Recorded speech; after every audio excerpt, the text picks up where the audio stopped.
I'm Brittany, this is Sheilianne, and welcome to the birthday stream. Hello, how are you? I am here to just have a chat for my birthday because it is actually my birthday today. I was born on June 12th, so here we are. It was kind of one of the greatest things that I love about my birthday is that I'm born smack dead in the middle of Pride Month. That feels like a gift to me personally from the universe. So it's just extremely appropriate every single year that my birthday is now. So I have gotten questions from some patrons, and then I also put up a post in the regular community tab on YouTube to just have a chat. Kind of ask me anything, talk about anything. And we're going to be here for the next, hour-ish, just chilling, just kind of enjoying each other's company. All of the rainbow hearts in the chat. Yes, this is exactly what I want. Any birthday in the middle of Pride Month for a queer person is a gift. That is a gift. Oh, I love it so much. Thank you so much. Oh my God, there are a few people here too. Dang. Hello. Hi. So, oh my God, Jamie's birthday is next week. Happy birthday, girl. I know you, I love you. Let me hop on over to Patreon and get down to the very first question, which is hilarious because the very first question is, oh, that's not the right page. The very first question is from Marta. And she says, I don't know if you've ever told the story of how you and the wife got together. If you're comfy doing so, I'd love to hear it. So there are two versions of this story, and the wife is in the chat right now, so this is especially funny. There are two versions. There's the short, cute version, and then there's the long, kind of twisty-turny, drama-filled version. And we actually have a video. Oh my God, somebody just gifted a shit ton of memberships. Liv! Holy shit, dude! That's amazing! Thank you so much! Oh my God, that's so many! Thank you so much! That's so lovely! Oh my God! Oh my God! Oh, you've flummoxed me right at the beginning. Thank you so much, Liv. That's amazing. That's 20 gift memberships. I love you, Liv. Thank you. Thank you so much. What the hell was I trying to talk about? There are two versions of how I got together with the wife. The longer, twisty-turny, more drama-filled one, we actually made a video for she and I talking about it. I just can't remember where that video is. It's probably on the channel somewhere if you went looking. Maybe it's just on Patreon, but I don't think that's true. So I'm gonna do my best to give kind of the short, cuter version. So all the way back in 2009, the reboot of Star Trek, of those Star Trek films, started happening. And that's what got me into Star Trek in general, specifically the original series and the original Kirk and Spock. The reboot was the gateway drug. And in 2009, the passion, love, and hyperfocus was so strong that I started writing a literally beat for beat meta commentary of the original series for the sake of Kirk and Spock. And people started reading it, which was fantastic. And I got an email one day from this chick who was on LiveJournal. Most of this happened on LiveJournal at the time. And she liked making icons for LiveJournal. And she asked me if she could use some quotes from the meta commentary for icons. And I said, yeah. And then we just kept talking. That's the best memory I have is we just kept talking, and then it was emailing, and then it was chatting. And then we were friends for a while, and then we were dating for a while, and then we weren't dating for a while, which was entirely my fault. And then we were dating again, and then a year after we were dating again, after I went groveling back to her, because again, it was my fault, a year later, I moved from Texas to North Carolina.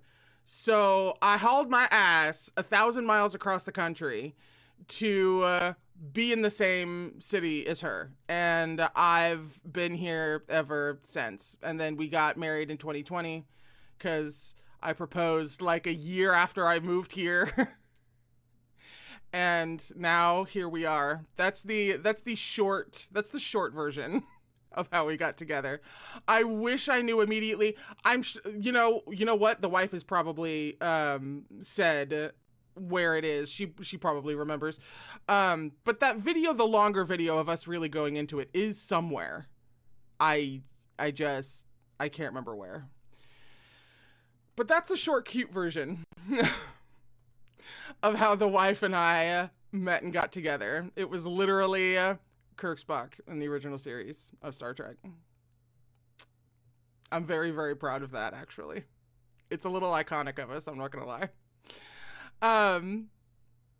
Shaukur over on Patreon, who we know and love. Hi, Shao.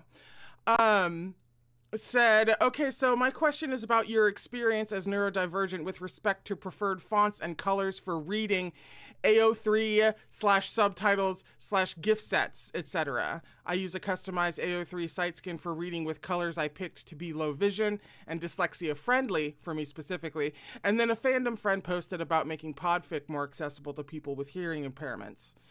And that got me thinking about how I have struggled to enjoy people's lovely gift sets and memes and arts with text overlay because of font and color choices I find difficult to parse. So what's funny is that I don't actually currently have a solution for me in particular, because mine is less color oriented and more just ADHD oriented. So I have to have subtitles on for anything I react to.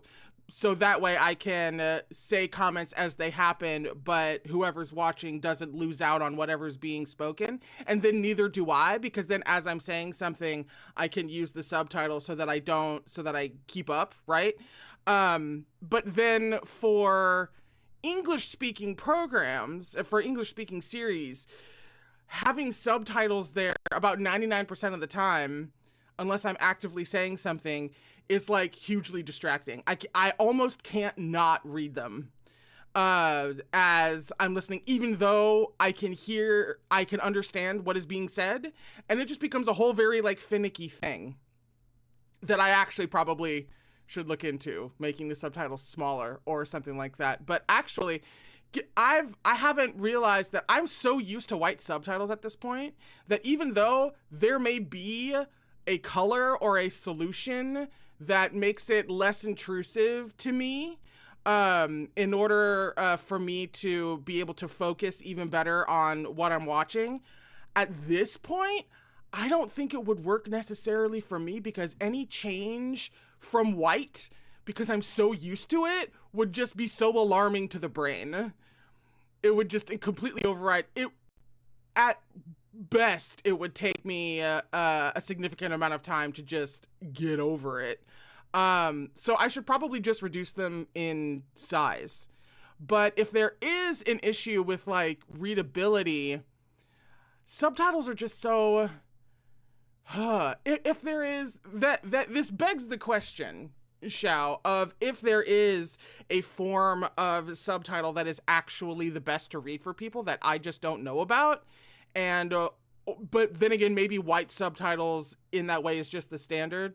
I try to keep that in mind. I try to put backing against it so that it'll be easier to read in some situations, especially if like it has to go over Chinese subtitles and all of that. But I hadn't actually considered a lot of that.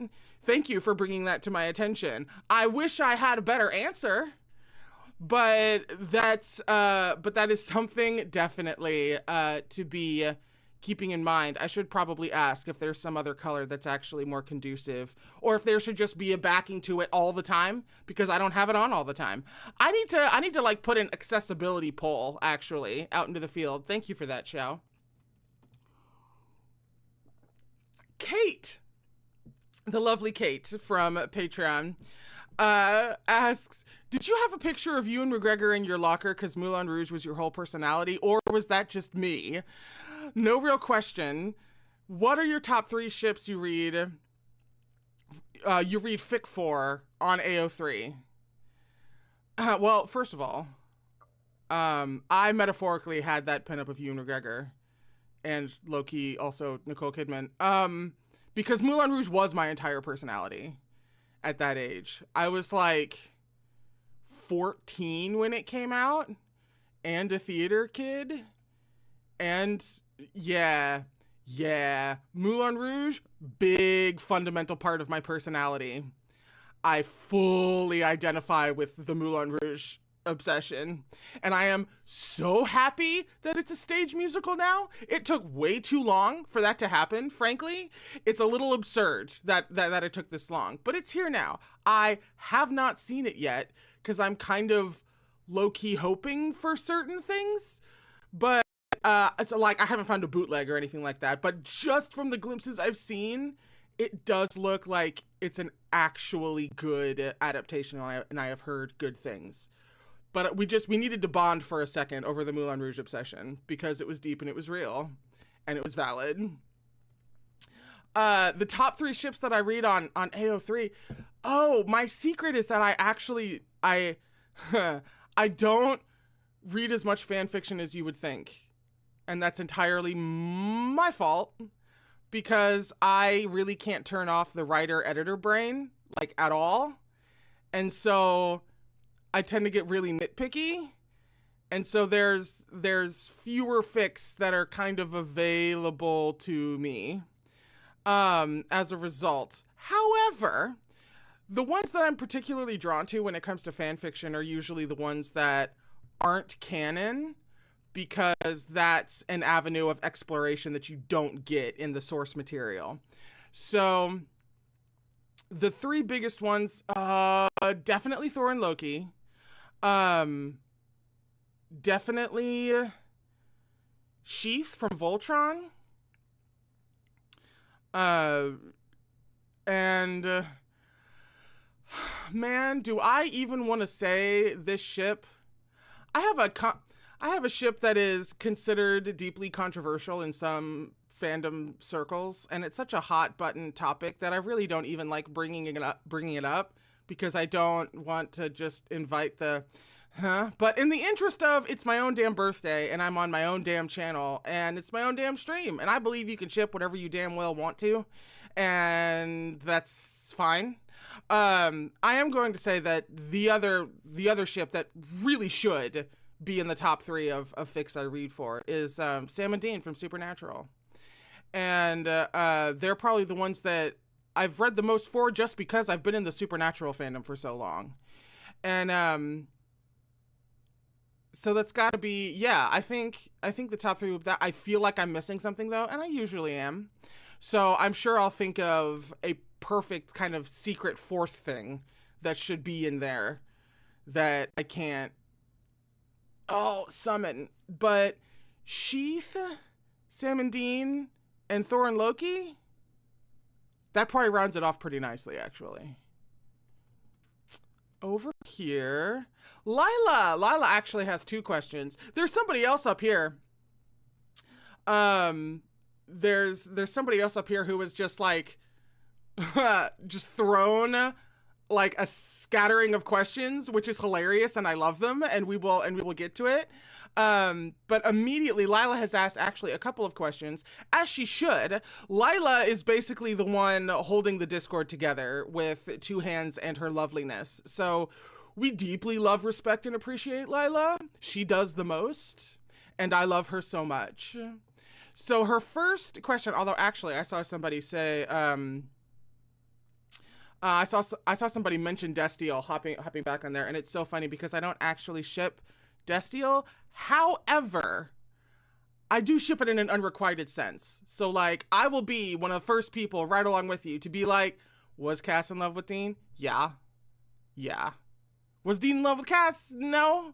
I see it more as an unrequited thing. And actually, Cass becomes the most interesting to me in an unrequited sense. That really, really, I love him anyway, but like that really, really, he comes alive for me in a very particular way when it's unrequited. That's the answer to the Destia question that I saw flying by in the chat. Now, actually getting to Lila's question. Her first one is there something that you really would want to do, but you know it is not possible? And what is it and why? I love the vagueness of this because the ADHD answer is everything. But if we're going to go more specifically down into, I guess, like channel stuff or just things that I want to do kind of in the grand scheme of things, that is just not possible. Once again, hopping back to Supernatural, I would love to react to what I watch from Supernatural. I stop a couple of episodes into season 7, and my main love is for the first 5 classic Supernatural seasons. I would love to do that. Do not have the time. One, don't have the time because it's 20 some odd episodes per season with the exception of season 3. And that's way too many freaking episodes. That would take so long. Second, because I don't ship the most popular ship and I actually have kind of the more controversial one, my take on Supernatural is probably not what most people want to hear. So even if I did have time, it still kind of wouldn't be worth it because I feel like the bulk of people would be there for Destiel when I am not. But I've been a part of the Supernatural fandom for so long, since season 7 was kind of about to air. I think between season 6 and 7 was when I joined the fandom. I went to a convention in 2012. I was at the Dallas convention in 2012. I saw the Sing It Daddy moment live happen in front of me. I've met everybody except Misha. Like, I'm very in the Supernatural fandom. And I should either figure out a way to do it, or maybe you guys don't care and would want to hear me talk about it anyway, even if I don't ship what you ship. I'm not entirely sure. But I would love to do that. It does not seem possible. I would also love to, I have this, since it's my birthday and everything, I do have this, like, kind of pipe dream that seems very impossible. I would love to do, like, a reading tour. Like, I would love to hop around to, like, people's houses or, like, find, like, parks to meet up with people somewhere and basically take the reading live streams and make them live rather than streams. I would love to do a tour like that where I get to read for y'all. That's like in the biggest, most wildest dreams I have for should this channel ever like explode in some way, that would be the first thing I did. I would do that in a heartbeat, which of course does not feel possible. Not to my brain. Are you kidding? I'm not that optimistic. And then Lila's second question was, what is your most favorite movie/series? An impossible question, Lila. Quite literally, highly impossible. However, I can give you a short list for both movies and series that are particularly fundamental to me. And for movies, the first one that leaps out is, of course, Fifth Element. The Fifth Element feeds my soul in ways that would take an hour in and of itself to explain. But The Fifth Element, the movie adaptation of Phantom of the Opera, The Nightmare Before Christmas, Labyrinth, yeah. Mulan Rouge goes on that list. God, favorite movies. Jesus, there are way too many, but hopefully that scattering of some formative stuff at least gives you an idea of the kind of things that really, like, get me. Series, dear frickin' God, Obviously, The Untamed is up there. Ditto Star Trek, the original series.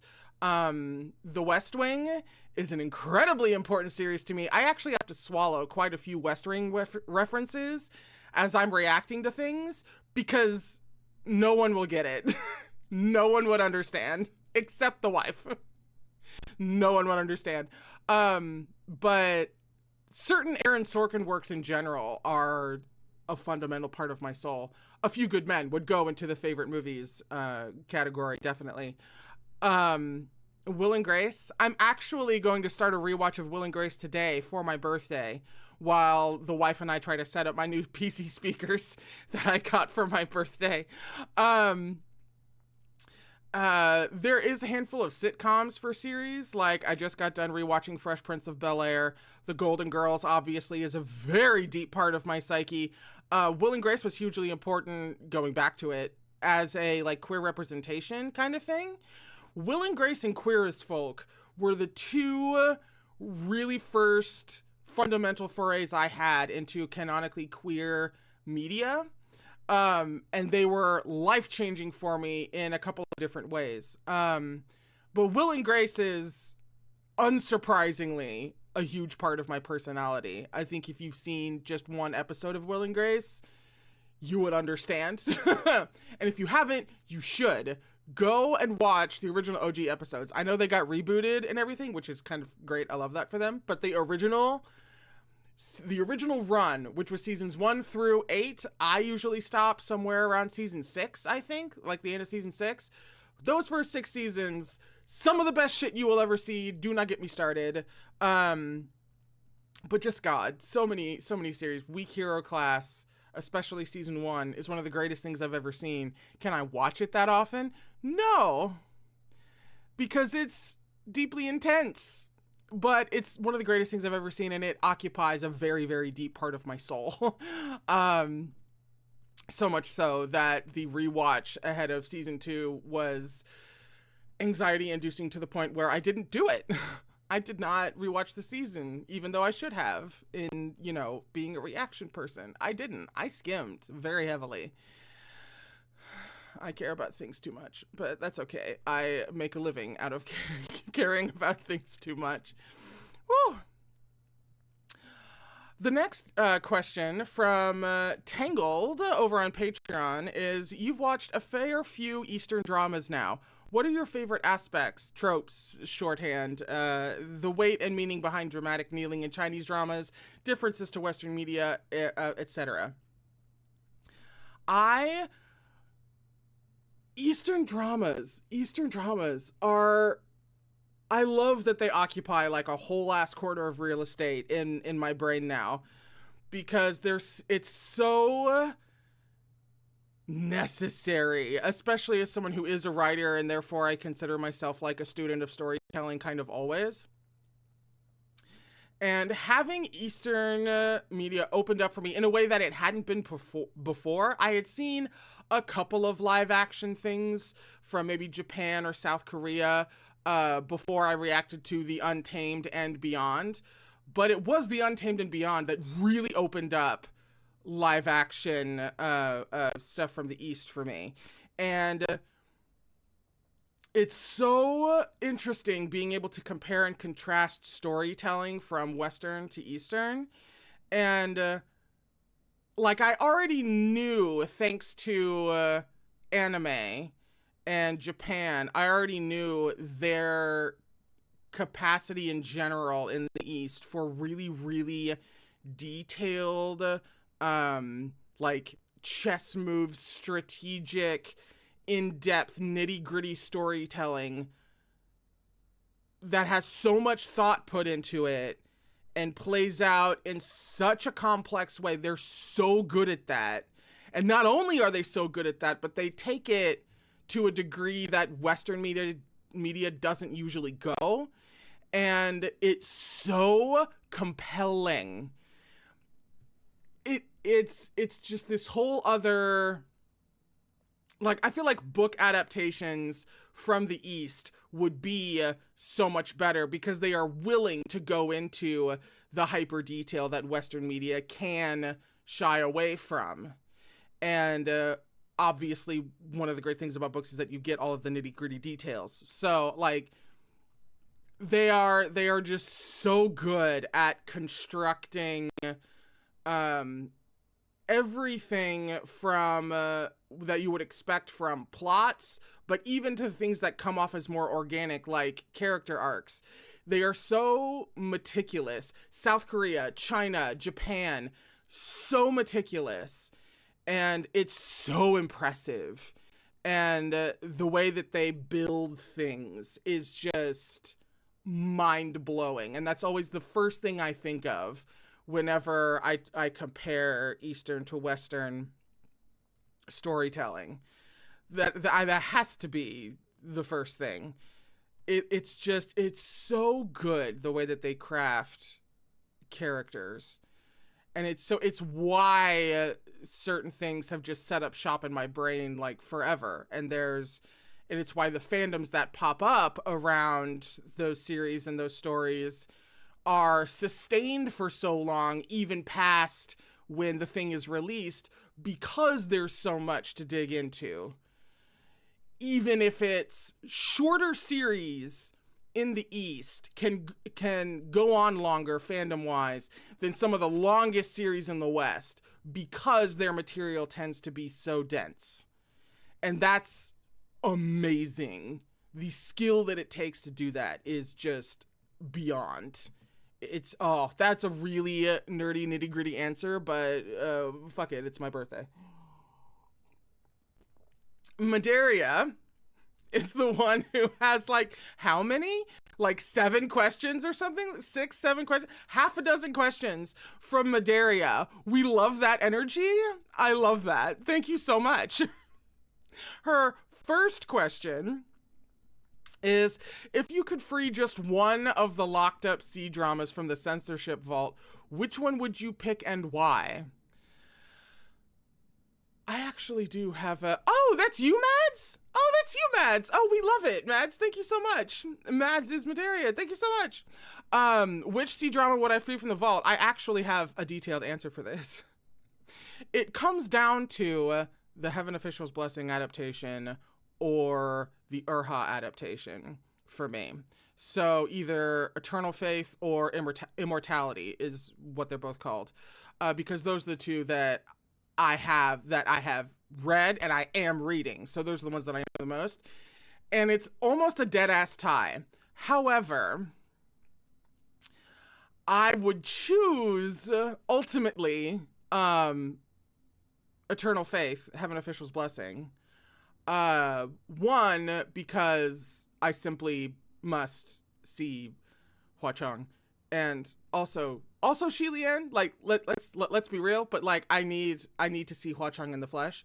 But then also I think Heaven Official's Blessing lends itself more easily to a censored adaptation than Urha.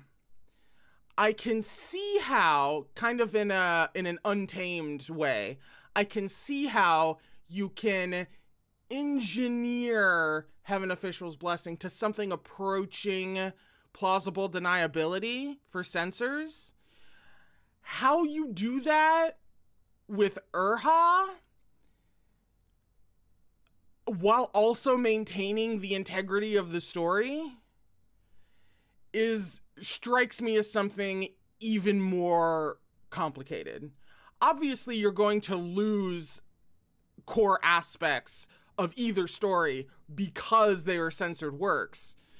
That's not to say that one is more integral to the other. It's just the way that Urha's queerness is integral to the character arcs is different and harder to extricate for the sake of plausible deniability.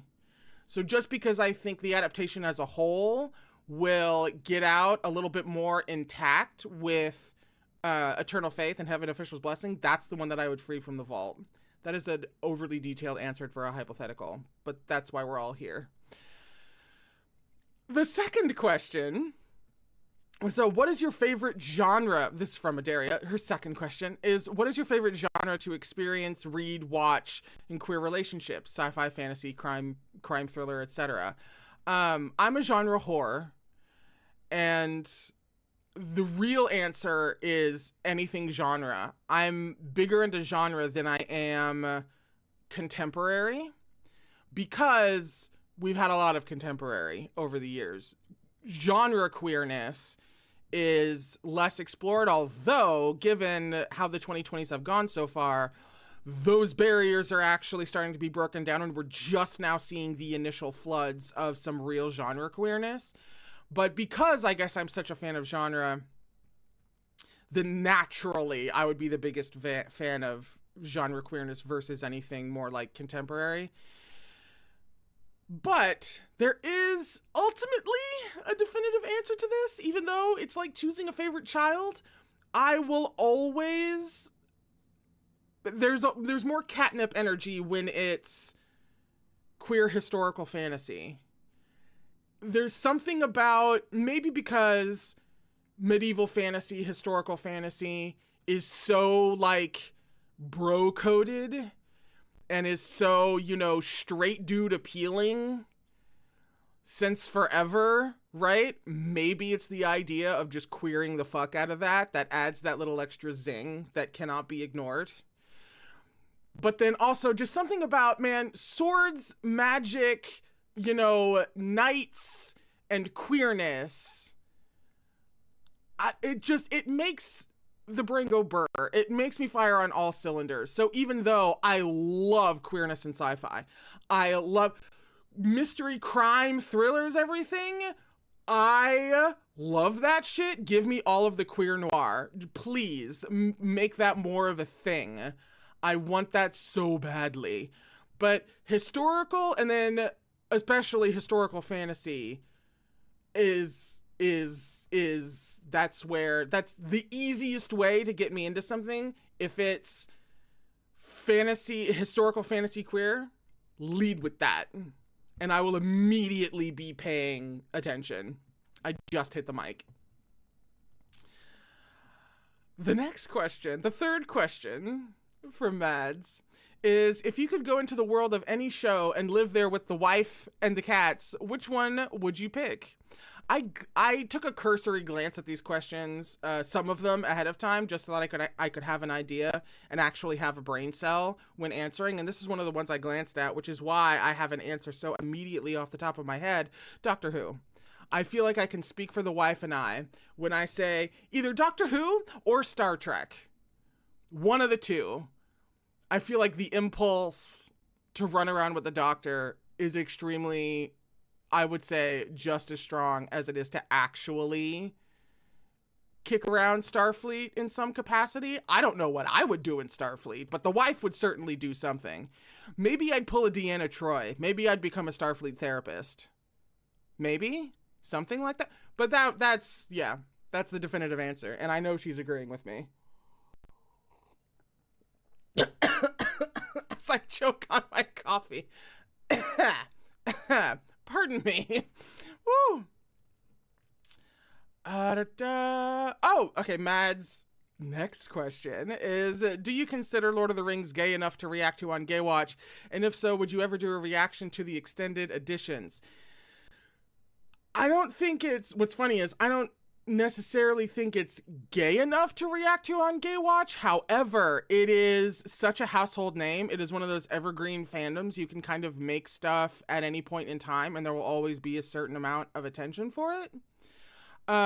So even though it's technically not gay enough, it's big enough that I would consider doing that anyway.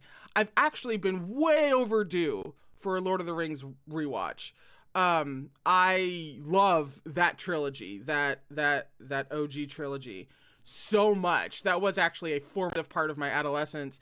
And it's been so long since I've watched it that I don't think I've really ever watched the whole trilogy with the queerness and shipping firmly in place. That's how long it's been.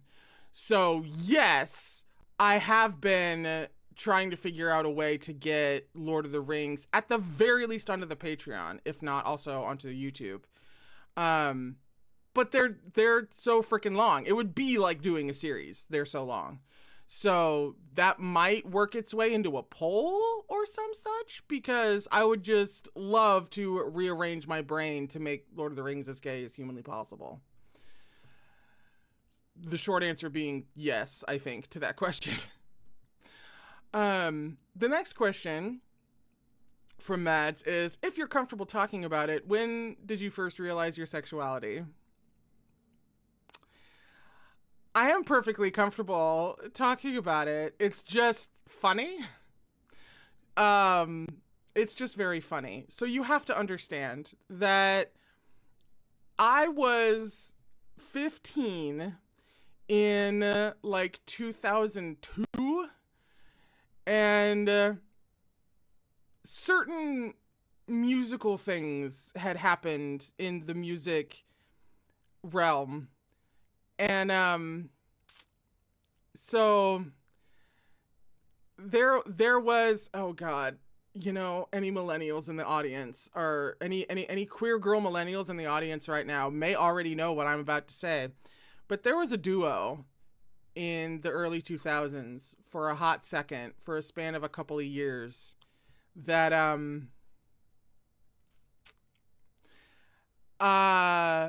it was a couple of girls, and they went by Tattoo.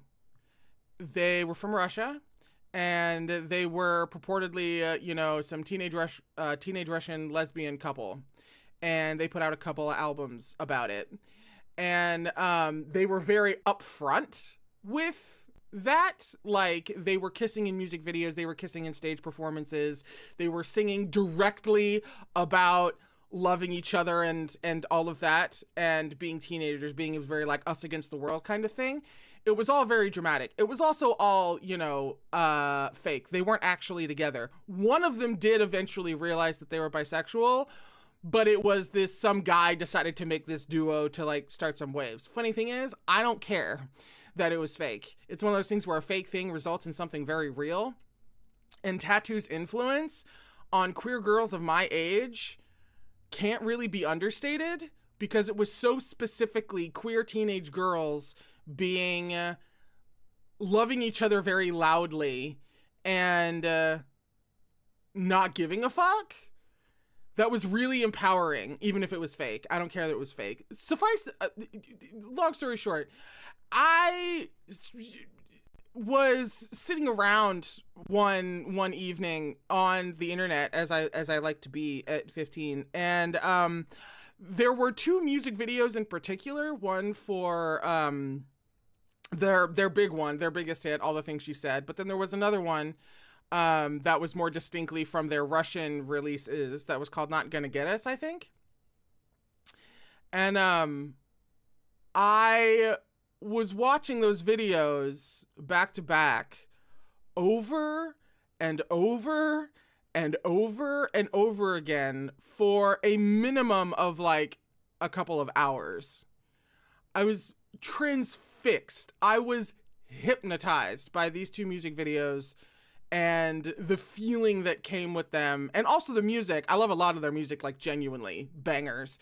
And at some point, after watching literally a like 3.5 music video and like a 4-minute music video back to back for several hours, I literally just sat up and went, oh, I'm bisexual. It was like a light switch, really. At 15, I had recently turned 15, and I had a boyfriend who I knew that I like just knew and loved, and that didn't change. So the only other, answer was I arrived at bisexual like that, and I never wavered. It was like the one thing that was easy for me in terms of realization. I literally sat up and I just knew that about myself now. And I was just so certain that just days later, I was already telling my boyfriend. I think I told my sister for some random reason. Like, I was just something I immediately knew. It immediately snapped into place, which I consider myself extremely lucky, because as we all know, it's not that easy for a lot of people. people really struggle with that. And as a teenager who was growing up in Texas in the early 2000s, it could have been very difficult for me. And I don't know why it wasn't. It was like the one thing I had easier than all the other shit that came with my adolescence was I just knew it about myself, and that was it. It's never been a part of me that I've been ashamed of, and I'm a very easily shamed person. You can shame me real easy, but I always had this, not necessarily confident, but I always knew that I wasn't doing anything wrong. And who knows how I came to that conclusion so easily growing up in the place that I grew up in with a religious mother. Who can say? I don't know. But I know that tattoo continued to empower me in that way, while also being, you know, a couple of hot teenage lesbians from Russia. So there's that. Yeah, that's how I realized I was bisexual. I don't think I've ever had the chance to actually fully tell that story here before, though. So thank you, Mads. And then the last question from Mads is, if you could go back in time and meet a historical queer person and talk to them about anything for as long as you wanted, who would you pick? There are far too many to choose from, but honestly, when I glanced at this question earlier, I was like, oh shit, I'm not going to have an answer. But as I was reading it just now, I actually kind of do. So I don't know if you've heard the rumors about Abraham Lincoln, but there are reasons to wonder about Abraham Lincoln, specifically as it relates to a man named Joshua Speed. And it's part of, so my microphone is stacked on top of a bunch of books. Literally the book that I'm about to reference, which is called like Love Story. I think it was love between men before homosexuality. So before the term homosexuality. It's a book that goes into that, and it largely deals with Abraham Lincoln because there's a lot of stuff to like, hello. And so not gonna lie, if I could, I would choose Abraham Lincoln just so I could ask him a deeply personal and inappropriate question. I just want to know, because it's enough. There are enough queer flags waving in the background to be really, really curious, but sexuality being what it was all the way back then, we could suspect, but not really know. So like, I just want to know. I would legit choose Abraham Lincoln and ask him point blank, be like, dude, Joshua Speed, what was going on there? Like, really, what was going on there? Was it just the language of the time? Or also, what about those guys that you would have over at the White House whenever your wife was out of town? What about that? I just have questions for Lincoln. Okay? He had some very questionable things going on. And then the last question from Patreon is from Nini.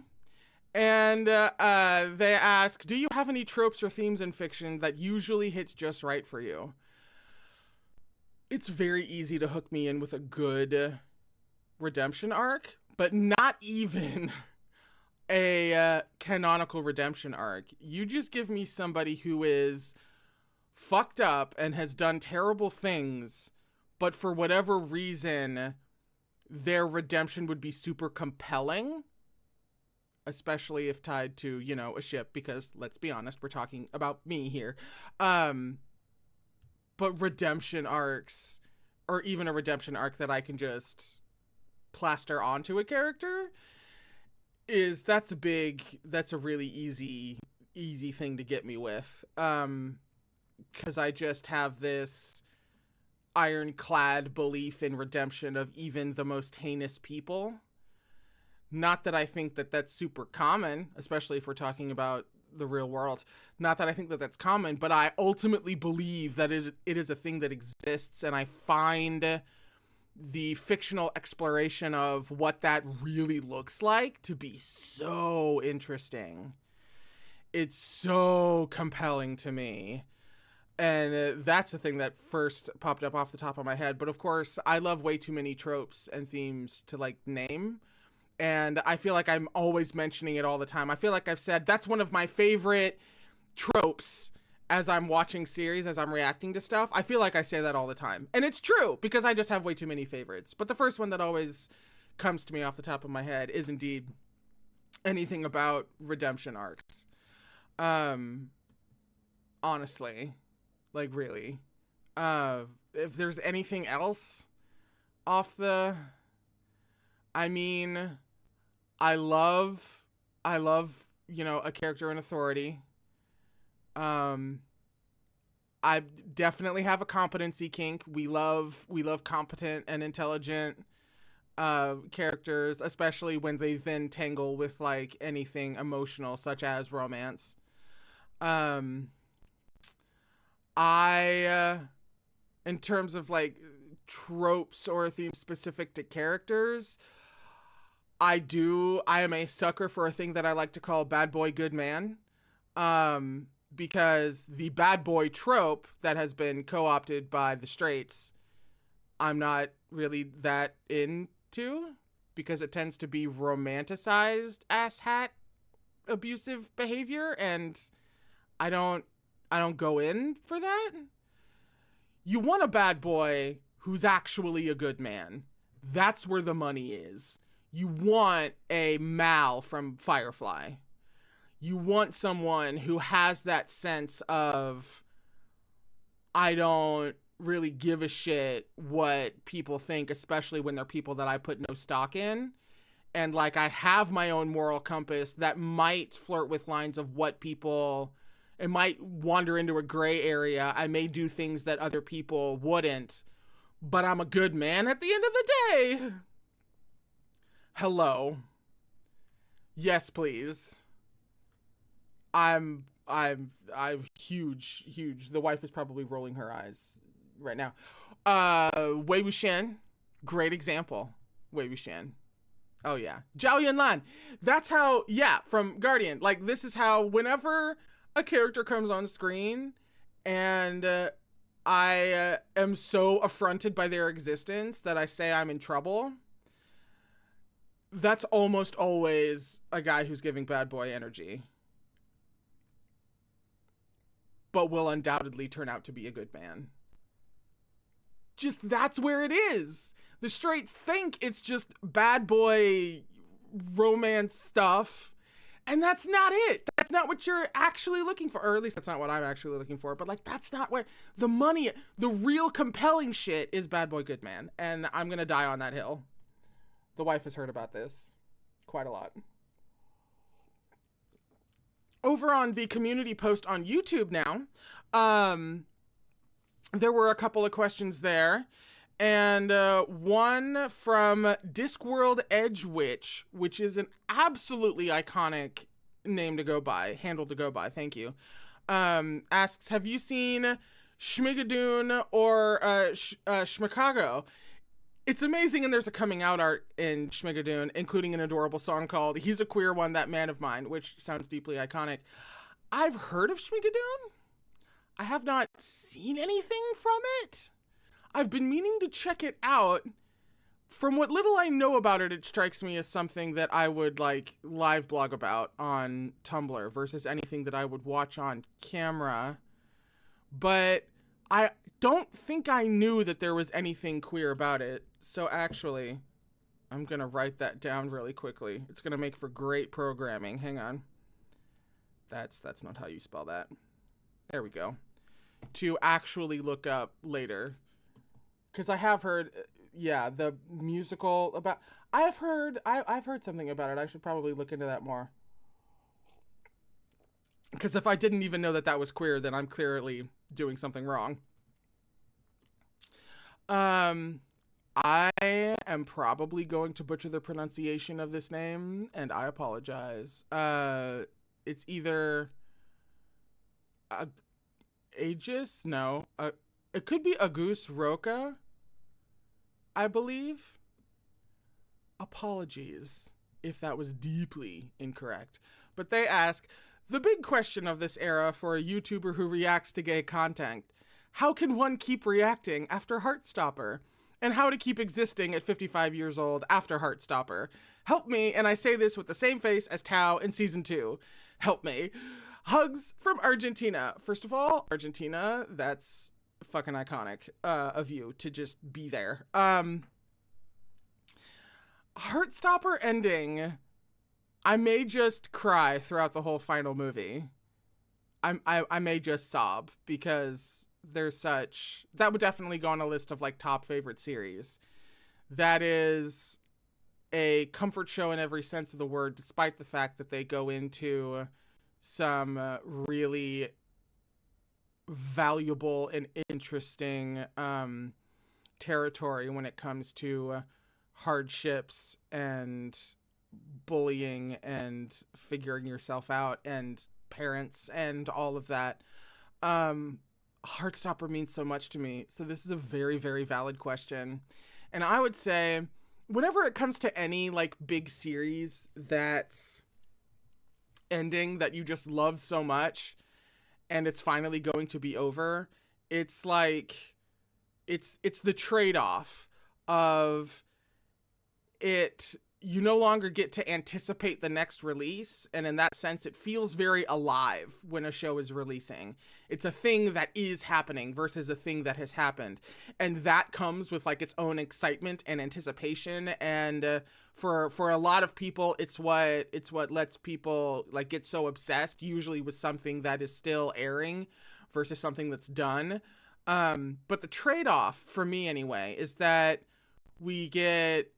we're no longer anticipating the next installment, but one, not only do we get to know the ending and hope it doesn't suck, not only do we get to know the ending, but then we also get to see the full picture of the thing that has been made for us. And we get to appreciate it in a new way, and then finally come at it from a more like holistic approach. And you get to really experience the whole thing. And then that whole thing is there for you whenever you need it. That is so valuable to me that while it might be sad to see, because it's kind of like going to a great party, while it's always sad to have like the cast disperses and they're no longer doing press for it, and a lot of the fandom tends to drift away somewhat soon after, especially these days. While that is sad, I think for the fandoms that you know is going to stick around for you, that you know you're going to hold on to for either a very long time or sometimes like forever, if it's a forever fandom, you will always be able to have that. And it becomes yours in a way that it can't while it's still ongoing. And that's the trade-off for me. That's how I can exist after so many of my favorites have just ended, is that you will always have it. And then it also makes room for the next thing whenever you're ready. And it clears the way for new beginnings in that sense, as every ending does. So that's really how I can go from one thing to the next. When it comes to really, really big series ending. And the same thing is going to happen for me for Stranger Things this year. I've been a fan of Stranger Things. I think I came to the fandom somewhere around season 2. Maybe it was earlier than that. It may have been before season 2 aired. So I love Stranger Things.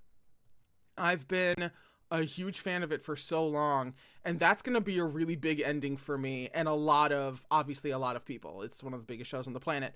But that's going to be a big ending for me. But I'm very excited to finally see the ending that they have come up with, to finally get that closure, which we're all appreciating more these days as fewer and fewer shows actually get closure.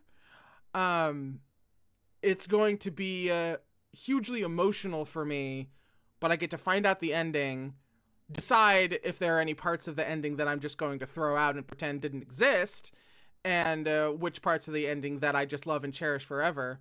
But regardless, it gets to then go down into the history books, and I finally get to have the whole thing. Like, that's incredibly valuable to me. But Heartstopper and Stranger Things are indeed so special. And the endings of that are going to be so special. Not just experiencing the story, but then also for the cast. And you get all the emotional stuff from the cast and the creators, and it's a very beautiful experience. And in that way, I look forward to it every time.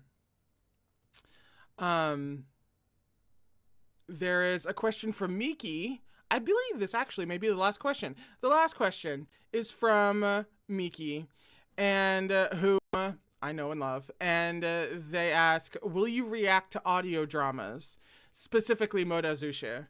They're beautiful and everything is kept, even kisses and confessions, which I had heard.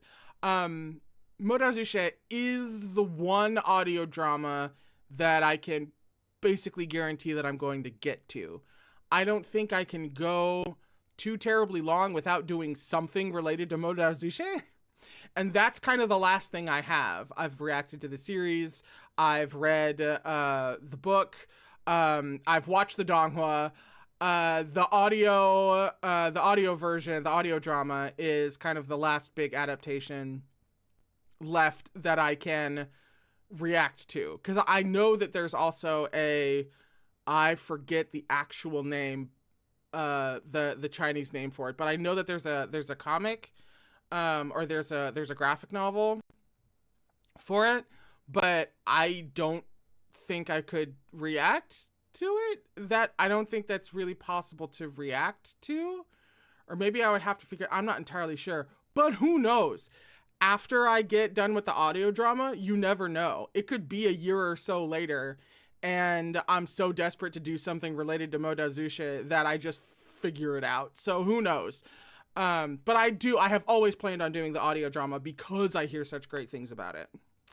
And I can never go too terribly long, really, without Modazusha.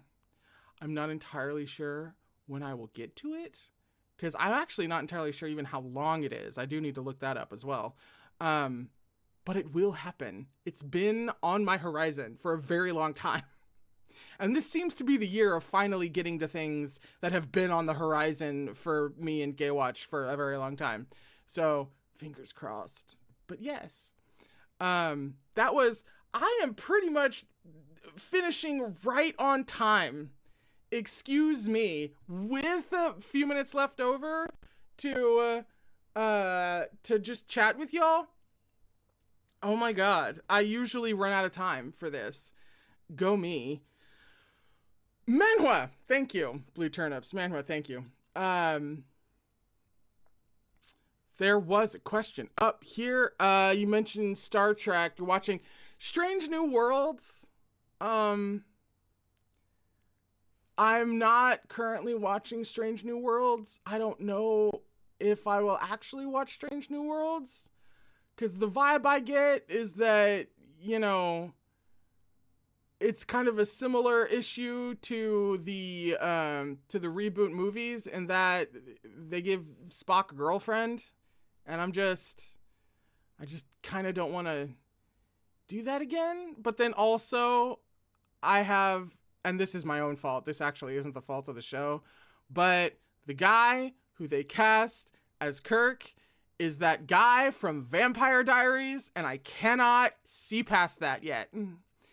If ever. I cannot do it. I cannot watch. I cannot. I look at him in the outfit and I just can't do it. I really can't. That is a me problem. That's not a show problem. But so far, my understanding is that they, by and large, kind of seem to be taking a similar or potentially even less shippable approach to them than the reboot films. And the reboot films were pretty gay, actually. But Below Decks, however, Jamie, I have been meaning to watch, because I hear great things about Below Decks. I believe it ended recently, like kind of its own accord. I don't think it was canceled. I think it just kind of had its final season. But Below Decks has been on my radar. I do actually. I need to watch that.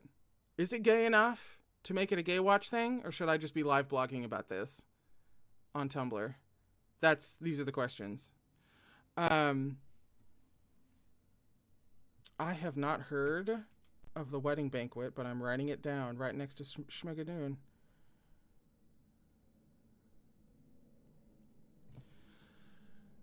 Indeed, Liv. Anything is gay if you try. It's the historical pastime of queering things. Absolutely. And it's so funny how fandom, like, how parts of fandom are, like, treating non-canon ships these days. There will be a response that's kind of amounts to, like, why would you ship that? Or that's maybe not weird, but like kind of a waste of time or whatever. Like the whole point is that it's canon. Like, why would you ship it if it's not canon and all that jazz? Which is really fast, revisionism, I feel, even though we are in a bounty of canonically queer representation. That doesn't mean that AU non-canon shippable things should go out of style or cease to exist or no longer have a point. Like, we should always be queering things. That should not go anywhere. I don't care how many canonically queer stories happen. We should still be queering things. That is an absolutely necessary thing to be doing.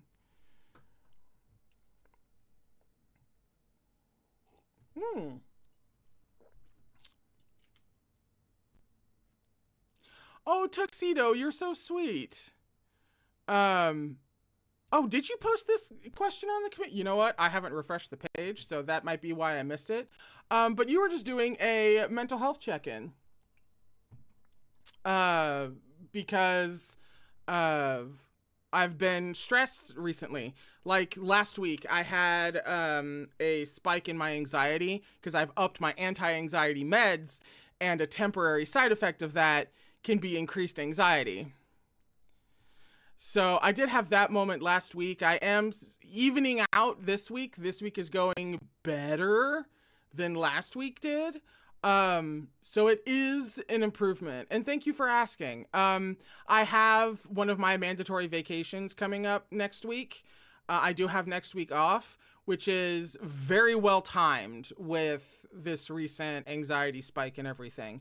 That is very much needed. So that's also going to greatly help. And because if you're new here, I try to have a mandatory week off every 3 to 4 months for neurodivergent burnout prevention, that kind of thing, in addition to having a longer mandatory vacation kind of at the end of the year and leading into early into the next one. And that's kind of overdue. This might be like month 5.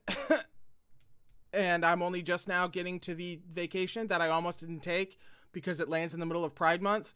But, I'm really glad that I stuck to my guns on that one because, last week proved that I definitely should have some time off. So thank you so much for asking.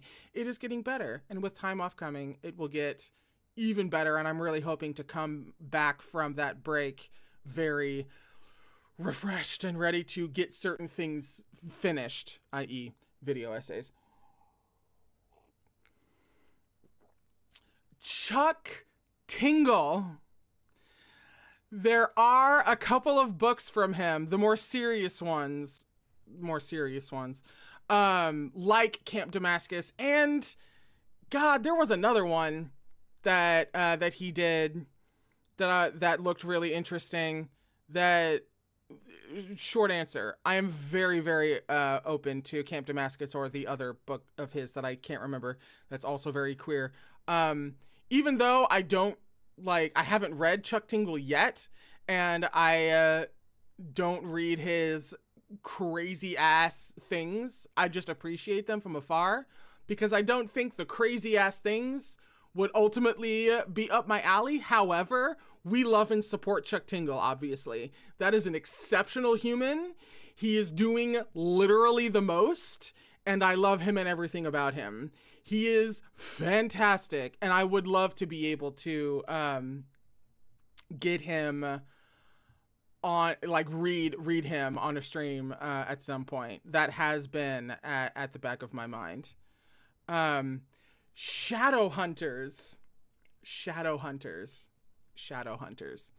I have seen the first season and some change of Shadow Hunters, I think. And I dropped it for a couple of reasons. One is that the show is charmingly low budget a lot of the time, but then just kind of not great to me some of the time. And so I wasn't feeling particularly compelled to keep watching, because like it was great sometimes, then kind of about other things. And but then also I wound up doing what I do best, which is not shipping the thing that everyone ships, or in this case that is canon, but what is not canon and less popular. And I knew what the canon queer ship was going to be, and it involves a character from my OTP from them. And so I was like, I don't want to actually watch that happen. So I didn't. It is very much a recurring problem for me. Even when it's canon, even when something comes along that's genre and canon and right up my alley, do I ship the canon ship? No. Why would I do that? It was, the ship was, because the canon ship is, I think his name is Magnus. It's been a second. I think the name is Magnus. And, the other character from that Daddario guy, there was his name, was Alec, I believe. So of course the canon is Magnus and Alec, which of course means I can't possibly ship that. I have to ship Alec and Jace. And I did, and I kind of low-key still do, even though I'm not really like a part of the fandom. I'm still like, they really had fucking something going. It is the story of my life. So once again, it's similar to a Supernatural problem, except there's also just like the show is good, but not great. And so I don't know if I would want to spend all that time getting into it. And I don't know if it would turn into something like more of a critical reaction, and people don't usually go to reactions for like really critical stuff, and it becomes a whole thing. But I do know I am aware of Shadow Hunters. It is now 2:15, and I need to be hopping over to the King's Rising book discussion for patrons and YouTube members and such before we actually read King's Rising today. If you have posted a question onto the community post that I did not get to, or I did not refresh and did not see, I will get to those after my streams for today. And well, actually after my streams for today is just the rest of my birthday, so potentially tomorrow. But if there was a question I didn't see because I hadn't refreshed and everything, or we just didn't get to it because time's up, I will reply to those, so no worries. But I've got to hop over to talk about more gay shit, because it's my birthday and that's what I want to do. So I'm going to hop over to that stream that's talking about the first 4 chapters in King's Rising. Thank you so much for coming along. There are 60 people here just to hear me answer random questions about shit. That in and of itself is a gift to me. This was yet another really transformative experience, and actually if I talk about it for too long I'm just gonna cry. So thank you so much for all the birthday wishes. Thank you so much for showing up and hanging out with me. That was very kind of you. Happy birthday to me. I love you guys very, very, very much. I will either see you on streams later on today, or I will just see you very soon in whatever crazy random gayness I do after I get back from my vacation. Alrighty? Please take care of yourselves, and I will see you very soon.